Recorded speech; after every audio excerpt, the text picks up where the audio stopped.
اعوذ باللہ من الشیطان الرجیم بسم اللہ الرحمن الرحیم۔ دیکھو بچوں، کل ہم نے میری کیوری کا سبق شروع کیا، چیپٹر شروع کیا۔ آج ہم اس کا باقی حصہ پڑھیں گے۔ دیکھو، میری کیوری کو بچپن سے ہی پڑھنے لکھنے کا شوق تھا۔ دبا میری کیوری اس بچپن پہ لکچار پہ زن پہ پڑھنک لکھنک شوق۔ وہ بڑی محنتی اور ذہین تھی، دپان اس محنتی تو بیس قابل۔ اپنے والد سے اکثر طبیعت کے بارے میں پوچھتی رہتی تھی۔ دپان سس پنس مالس ہمیشہ روزان پرسان، کیا رزس پرسان؟ سو علم یس قدرتی اوس، یس نیچرلی اوس، تات بارس مز سو تمس مالس پنس آسان پرسان امیک حقیقت، اور اس کے بارے میں سوچتی رہتی تھی، بیس ات بارس میں سوچان روزان۔ ہائی سکول کا امتحان پاس کر کے وہ اعلیٰ تعلیم حاصل کرنا چاہتی تھی۔ دپان تم کور میٹرک پاس، تم کور ہائی سکول من درائے سو تو سس یژھان وہ برونٹ کن پرن، تھز تعلیم پرن، لیکن ان کے والدین اعلیٰ تعلیم کا خرچہ برداشت نہیں کر سکتے تھے۔ مگر اس تم سن مول اس، تمس اوس نہ یوت طاقت کی یوت گزار کی، سہ کرے یوت برداشت ام سن تھز تعلیم پرن۔ میری کیوری کو زورو اس کی خاندان کے بچوں کو پڑھانے اور ان کی دیکھ بھال کرنے کی نوکری ملی۔ میری کیوری زورو اس کی خاندان چاک اس آتے، تمو کرک امس یہ بچ پرنانے خاطر دژہس نوکری۔ اس طرح سے اعلیٰ تعلیم کے لیے پیسوں کا انتظام ہو گیا۔ دپان یم بچ پرنے تو امس بنیو رۄپے تو امس گو برونٹ کن پرنک مسئلہ حل، اور وہ پیرس چلی گئی۔ دپان یہ ؤژھ تو گئی پیرس، جہاں 1893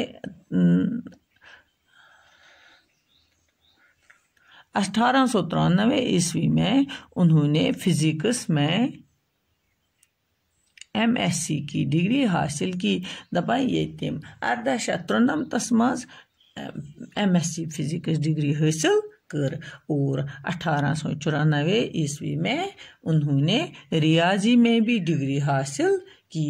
دپان 1894 مز کر ریاضی مز تہ ڈگری حاصل، ریاضی مز تہ ڈگری حاصل، ریاضی کو حساب میتھس مز تہ کر ڈگری حاصل۔ اس دوران انہوں نے کئی زبانیں بھی سیکھ لی۔ دپان ات دوران ہیچ تم کی بول الگ الگ، یت پٲٹھۍ زن کٲشُر چھُ، اردو چھُ، ہندی چھُ، انگریزی چھُ، اتھے پٲٹھۍ ہیچھم اتہ یم باقی زبان تہ۔ وہ اپنی مادری زبان پولش کے علاوہ فرانسی، جرمن اور روسی زبانیں پڑھ اور لکھ سکتی تھی۔ دپان یہ مادری زبان یہ پولش، ام علاوہ ہیچم فرانسی، جرمنی اور روسی زبان تہ، یہ تت ہیکان پڑھت لکھت۔ 1894 عیسوی میں انہوں نے ایک مشہور سائنسدان پیری کیوری سے شادی کی۔ دپان 1894 مز ہسا کر اکس مشہور سائنسدان ست خاندر، یمس ناو اوس پیری کیوری۔ دونوں میاں بیوی ایک ساتھ کام کرنے لگے۔ دپان دشوے باز لگ کام کرنے اکوٹے۔ انہوں نے یورینیم کے موضوع میں دلچسپی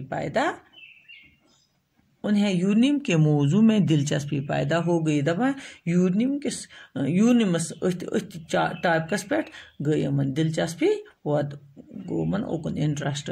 کچے یورینیم سے روشنی کی کرنیں پھوٹتی ہیں۔ دپان اس یہ خام یورینیم اس ام ست یہ زچ وتھان، لائٹہ ہن زچ وتھان، لیکن اس وقت کسی کو یہ معلوم نہیں تھا۔ دپان مگر پتہ اس نہ کٲنٛسہِ پتہ کہ یہ کرنیں کیا ہے، یم کرنیں کیا چھ، یم زچ کیا چھ، یم تمبرِ کیا چھ، اور ان کا کیا استعمال ہو سکتا ہے، امن ہند کیا استعمال ہیک گژھتھ۔ دونوں میاں بیوی کو ان کرنوں کا راز معلوم کرنے کی دھن سوار ہو گئی۔ دپان دونویں لج فکر کرو یہ تو کیا لائٹ آئی زچ کیا میری کو یقین تھا دپا میری اس یقین کہ میں ضرور کوئی ایسا جوہر چھپا ہوں دپا میری اس یقین کہ ات مز کس تان قیمتی چیز چھپت جس سے ابھی تک دریافت نہیں کیا اس نوئی کنس پتہ کوڑمت اس نامعلوم جوہر کو تلاش کرنے کے لیے انہوں نے ایک پرانے اور بوسیدہ مکان میں اپنی تجربہ گاہ بنا لی دپا یہ دریافت کرنے خاطر ہتکمو پرون مکان ددریمت پرون مکان جہاں وہ دونوں برسوں یورینیم پر مختلف تجربے کرتے رہے دپا یہ دونوے رود واریاہس ٹائمس ام خاطر تجربہ کران پیری کیوری تو کبھی کبھی بہت ہی مایوس ہو جاتی مگر میری نے ہمت نہیں ہاری دپا پیری اس گژھان ام سند خاندار اس گژھان کہ ہمت ہارت تمس گژھان افسوس کہ یہ کیا نیران یہ کیا اس یوان ات مگر میری ہار نہ ہمت کہ وہ خود بھی جی جان سے محنت کرتی رہی دپا سہ روز پان تہ زو جان ست محنت کران اور ساتھ ہی اپنے شوہر کا حوصلہ بھی بڑھاتی رہی ات ست روز خاندارس تہ حوصلہ دیوان باقی وسلام.